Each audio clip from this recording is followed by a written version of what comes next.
Jadi Kampung Pulau itu dihuni oleh dua jenis. Jenis pertama air, jenis kedua manusia. Nggak ada orang Betawi apalagi. Dia itu orang Betawi punya mitos.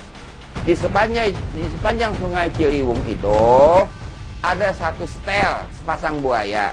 Ki Serintil dan Nyai Serintil, siluman buaya putih.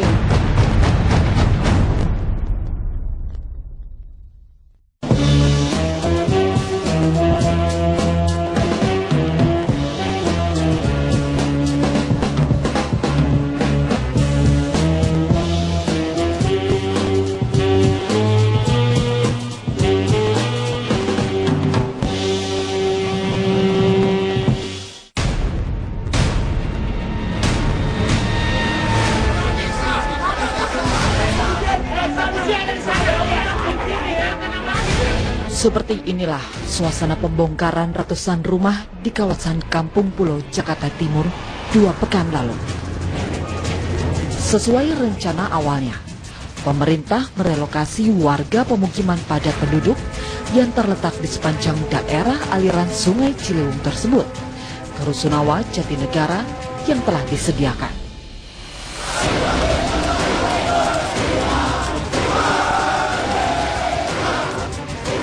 Namun proses relokasi ini juga sempat diwarnai aksi protes sebagian warga yang tidak terima rumahnya digusur. Bentrok dengan aparat pun tak terhindarkan. Ya bagaimana ya, namanya juga penggusuran ya begitu ya kan.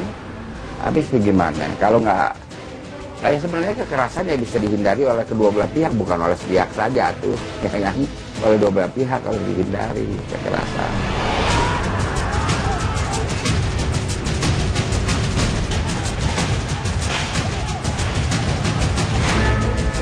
Sebuah alat berat bahkan tak luput dari sasaran kemarahan massa. Namun aksi ini tak berlangsung lama.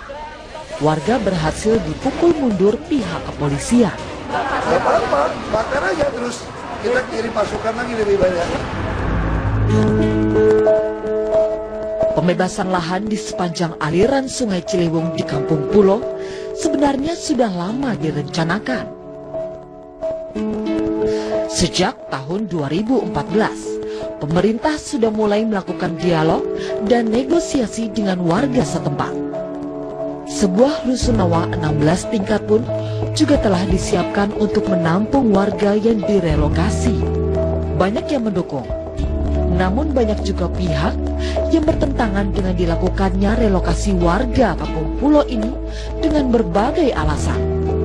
Jadi daerah bantaran Ciliwung itu adalah daerah-daerah yang sangat tua, jadi sangat mengenaskan apabila sekarang ada proyek besar, normalisasi sih sebutannya, tapi yang terjadi sebenarnya betonisasi, dan artinya yang terancam bukan hanya habitat lingkungan Sungai Ciliwung, tapi juga kita bukan hanya kehilangan hewan, tumbuhan, begitu, tapi juga kita akan kehilangan situs-situs bersejarah kalau tidak diperhatikan dengan serius yang ada mayoritas di daerah aliran Ciliwung.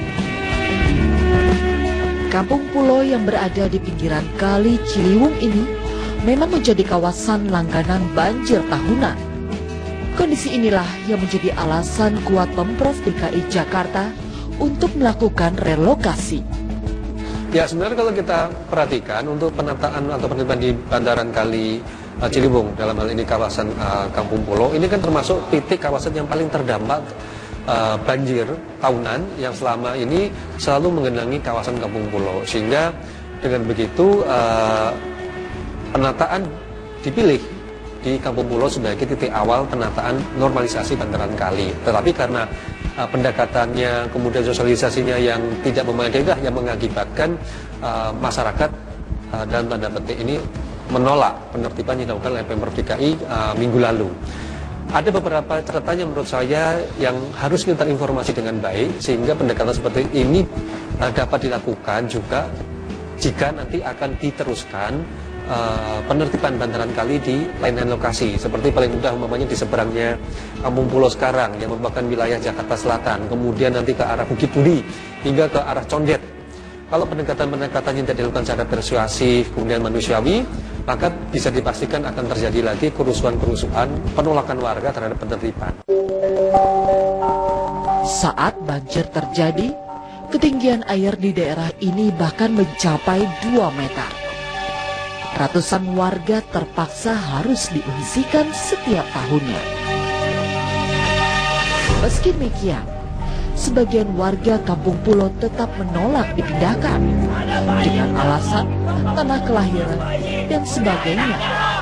Mana ada tanah adat? Nggak ada. Kalau tanah adat kan artinya sebuah model kepemilikan, ya kan? Nggak ada tanah adat di nggak ada. Ya itu tanah untuk keperluan pemeliharaan lingkungan saja, pemeliharaan sistem lingkungan. Dari dulu juga nggak boleh bikin apa-apa di situ, kecuali perahu itu untuk bersandar dan langgar. Untuk langgar juga nggak ada dindingnya setahu saya.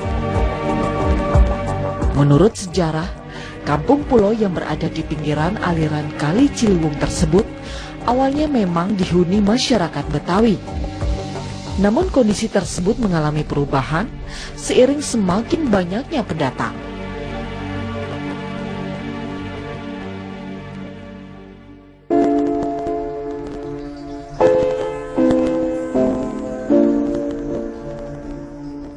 Kampung Pulo.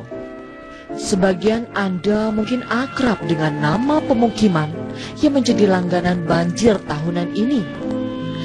Namun siapa sangka, sejarah Kampung Pulo juga menarik untuk ditelusuri. Kampung Pulo itu yang sekarang orang sebut Bukit Duri, apa namanya banyak itu, Bukit Duri berapa gitu ya kan. Kalau nggak salah, kalau sampai 14 ya, Bukit Duri 1, 2, 3, 4, ya itu Bukit Duri. Karena Bukit Duri itu untuk nama bukit itu, bukan nama yang ke sebelah selatan. Disebutnya Bukit Duri Tanjakan. Itulah Bukit Duri. Banyak pohon-pohon widuri ya, pohon-pohon di daerah situ. Itu ya dari SMA 8 ya kan, kita naik itulah daerah Bukit Duri. Selebihnya itu Kampung Pulo.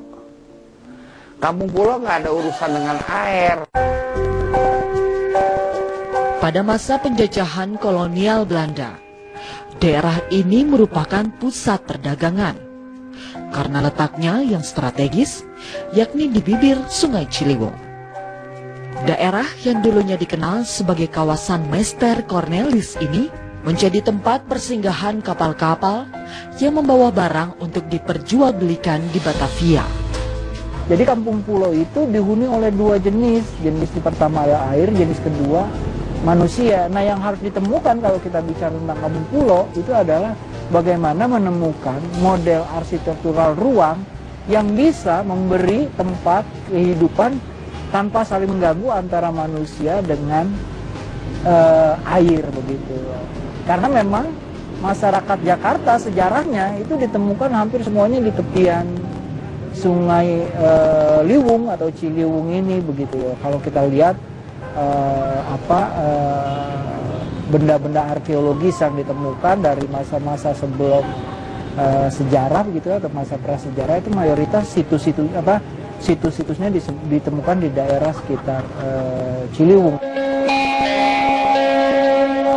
Selain sebagai pusat perdagangan, Kali Ciliwung yang membelah kawasan Kampung Pulo dan Bukit Duri ini dahulunya menjadi tujuan warga untuk berekreasi, menikmati pemandangan aliran air yang jernih dan lingkungan yang asri. Bantaran kali itu kagak ada namanya, karena itu bukan hunian. Sejak orang Betawi ada di dunia, itu nama itu sudah ada.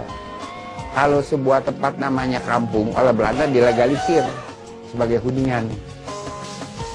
Jadi itu bantaran kagak ada namanya. Mana ada bantaran dikasih nama, orang bilang pinggir kali aja. Namun kondisi tersebut tak berlangsung lama. Kawasan ini pun kemudian menjadi tujuan para pendatang untuk bermukim. Sebenarnya kita juga harus hati-hati ya. Misalnya ada orang ngomong betul bahwa daerah aliran sungai itu tidak bisa menjadi tempat tinggal. Terus kemudian dihubungkan sebab musabab banjir adalah kepada orang-orang yang tinggal di bantaran sungai. Menurut saya justru harus dibalik. Mereka yang tinggal di bantaran sungai itu menjadi korban banjir. Dan banjir itu penyebab utamanya yang paling besar itu disebabkan oleh dua hal. Satu, itu sebab banjir berada di luar Jakarta, pada hulunya yang sudah rusak, dan sama lingkungan ekologisnya dirusak oleh kepentingan modal. Dan kemudian curah hujan yang sangat besar, ya. Nah, konsekuensi dari ini adalah daerah-daerah luar itu harus diajak kerjasama untuk menahan debit air dengan membuat parkiran atau retensi air. Peningkatan jumlah penduduk yang tidak sejalan dengan perkembangan kualitas lingkungan melahirkan problematika serius. Salah satunya banjir. Oh, kalau banjir itu dari zaman dulu, karena ini kan daerah rawa Jakarta, di mana-mana rawa. Orde Baru menutup 161 rawa, dijadiin pemukiman, jangan salah. Nah itu habislah resapan air 161. Tapi begitu hunian rame, ya jadi kira-kira abad 15 kan rame. Batavia, Sunda Kalapa rame, kemudian masuk VOC, Batavia. Pada 1641, Kapitan Tionghoa bernama Pua Bengguan melakukan sodetan. Kali Ciliwung, dekat lempengan Masjid Istiqlal, kan ke kanan dia pergi Gunung Sari, aslinya. Oleh Bengguan dirobek ke kiri, ke arah barat. Nah itulah yang namanya Hayam Muruk Gajah Mada, itu kali sodetan. Ya, masalah banjir sebenarnya bukan hal baru bagi Jakarta. Bahkan semenjak pemerintahan Bung Karno, ibu kota Republik ini sudah sering digenangi banjir. Oh, zaman Pak Karno ada namanya Kopro Banjir. Kopro Banjir itu komando proyek banjir. Gitu. Iya, Pak Karno ada tapi nggak parah. Tapi kendati begitu, Pak Karno membuat Kopro Banjir. Saya kira yang secara serius nggak ada itu penanganan banjir zaman Orde Baru. Malah itu waktu kan semua lahan, termasuk lahan-lahan yang legal, penghuninya sah tinggal di situ kan digerus juga. Banjir memang menjadi salah satu permasalahan kota Jakarta yang hingga kini masih terkendala penanganannya. Lantas, bagaimana kondisi Jakarta yang ideal?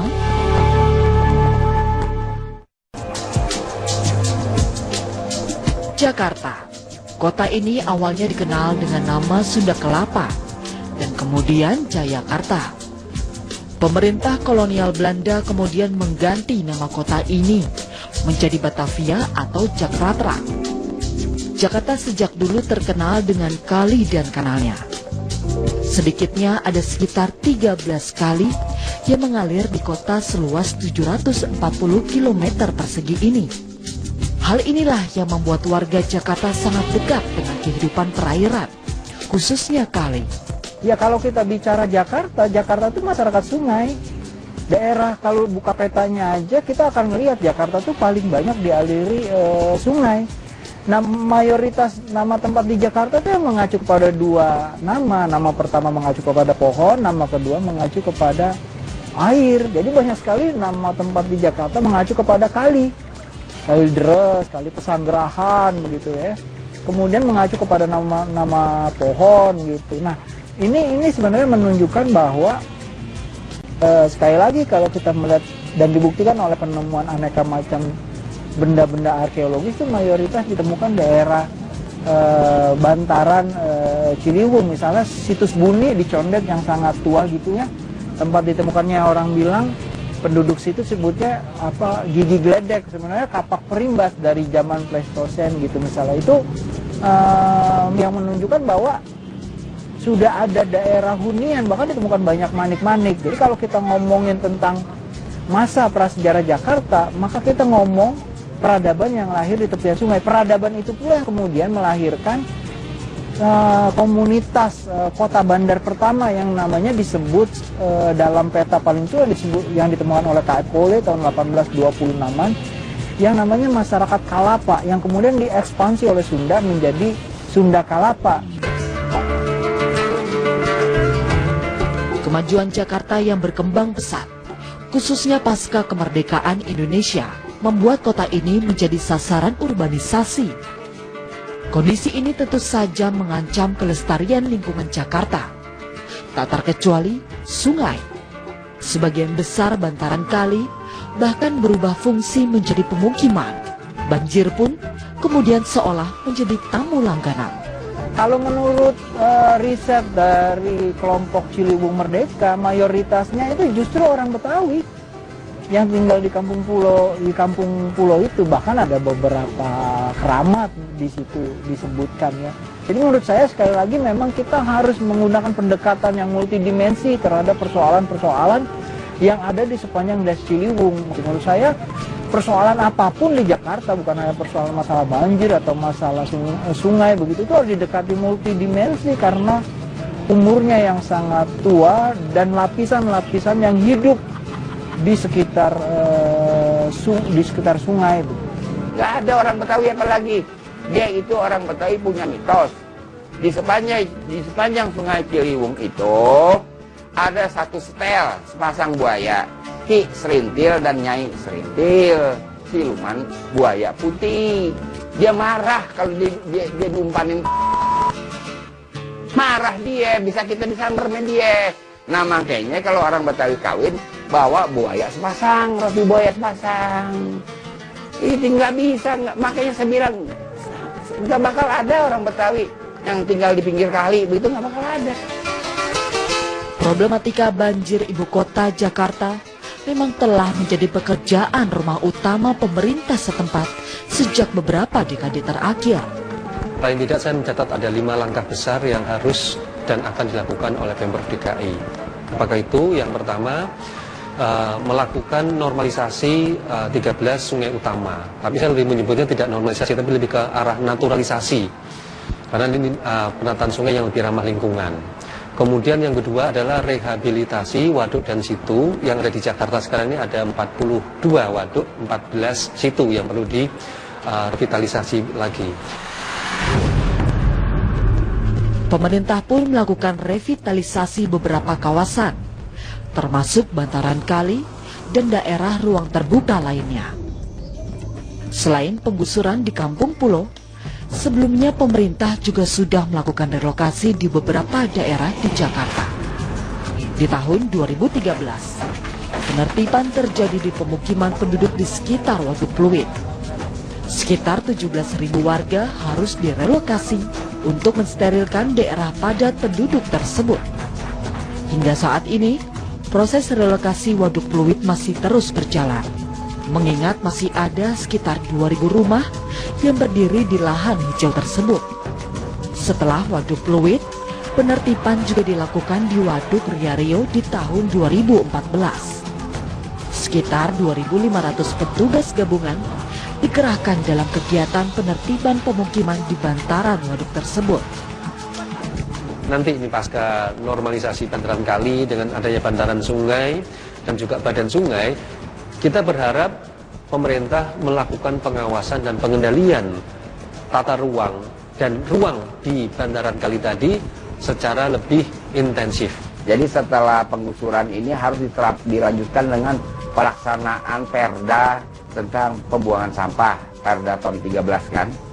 Nah itu harus betul-betul diketatkan disiplin, habis-habisan itu. Karena kan kita lihat orang mobilnya cakep, buka jendela langsung buang kulit rambutan, kan kita terpukul sangat ya. Lu bisa beli mobil lu punya kan, lu belajar etika kagak punya duit.